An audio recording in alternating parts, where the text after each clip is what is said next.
Magandang umaga po guys. Magsisimula na po tayo sa pag-troubleshoot itong water dispenser.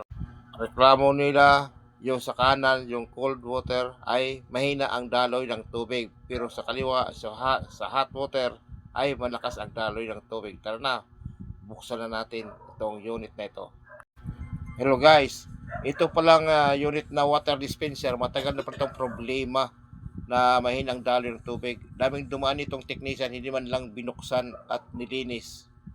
Ako pa nag-dismantle, ako pa ang naglinis.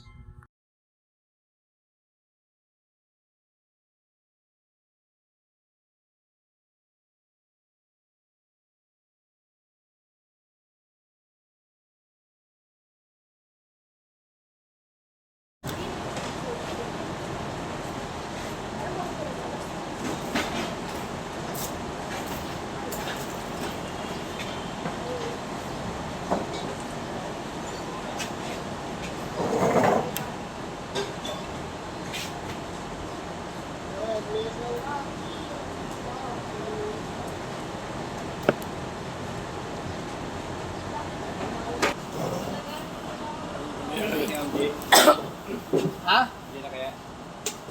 Diyan na. Ay, message mo. Hindi ko alam kung nasa office na eh. May nakakala sila.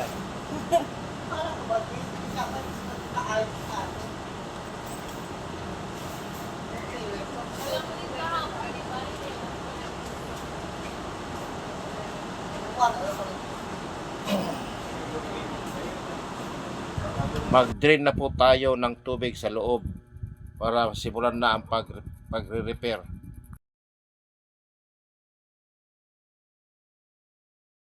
Binaklas ko na po ang dalawang gripo. Wala na pong tubig sa ilalim ng tangke.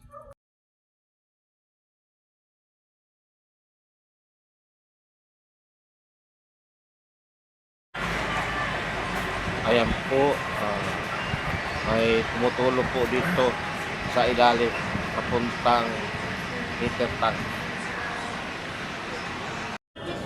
Oo, pupunta kami doon. Iwanan na yun.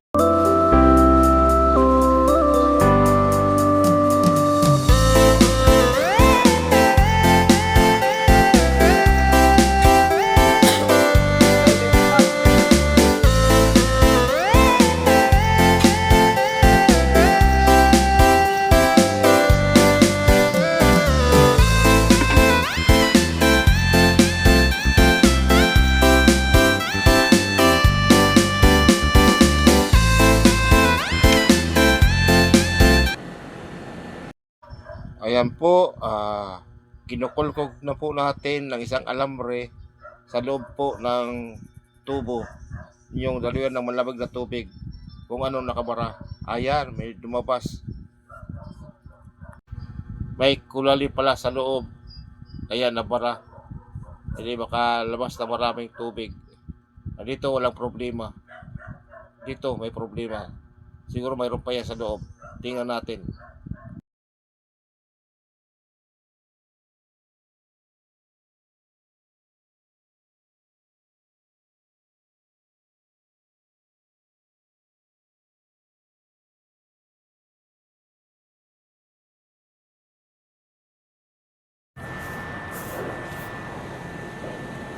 Dahil natanggal na po ang nakabara sa tubo, lalagyan po natin ng maraming tubig ang tangke para i-flush po ang kung mayroon man nakakabara o tumidog po sa loob.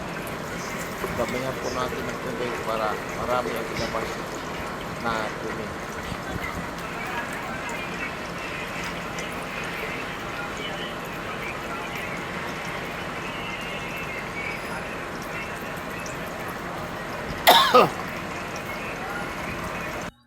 Ayan po ang janitor namin, nanonood po sa pagtrabaho ko po. Yan po ay taga Valenzuela. Dalawa po ang janitor namin dito sa company. Tuwang-tuwa na po siya dahil malakas na po ang daloy ng tubig. Testingin na natin ang daloy ng tubig sa hot at saka sa cold area. Unahin natin ang sahat. Okay, sobrang lakas po ng tubig kasi wala po problema dyan.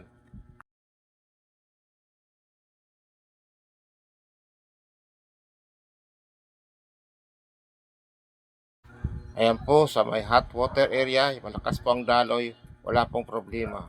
Ayun, sa kabila naman, sa cold area. Ayan, parehas na po sila. Sa hot at sa cold, parehas daloy ng tubig. Okay na po yan. Pwede natin ibalik ang lahat ng mga takip.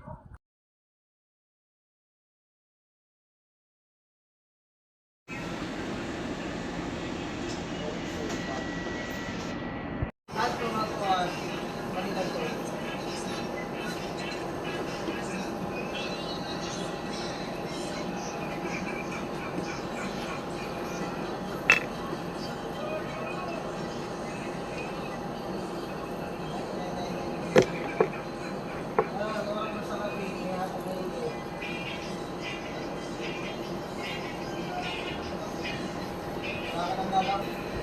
Next is returning the top cover of the water dispenser. Oh, ang tagal man pumasok. Kailangan pang timing. Tanggalin muna natin ang screw sa ilalim para makapasok ang top cover. At gumamit tayo ng mahabang Phillips screwdriver sapat na para di ka mahirapan pang higpit sa ilalim gamit ito Phillips screwdriver.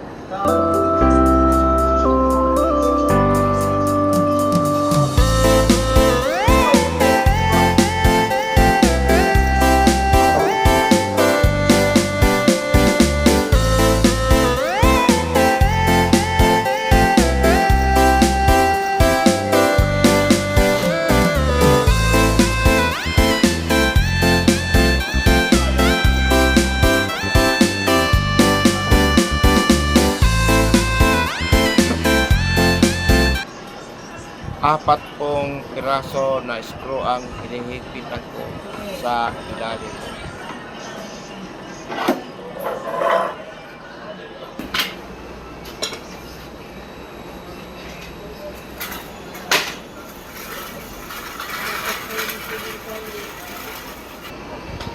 Ibalik ang mga tornilyo sa likod at higpitan.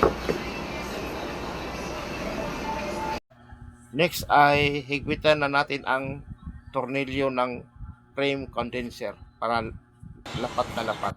By the way, nilagyan ko ng strainer para hindi makapasok ang dumi at hindi magkaroon ng clogging.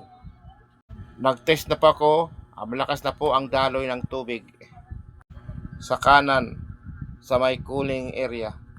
Thank you po.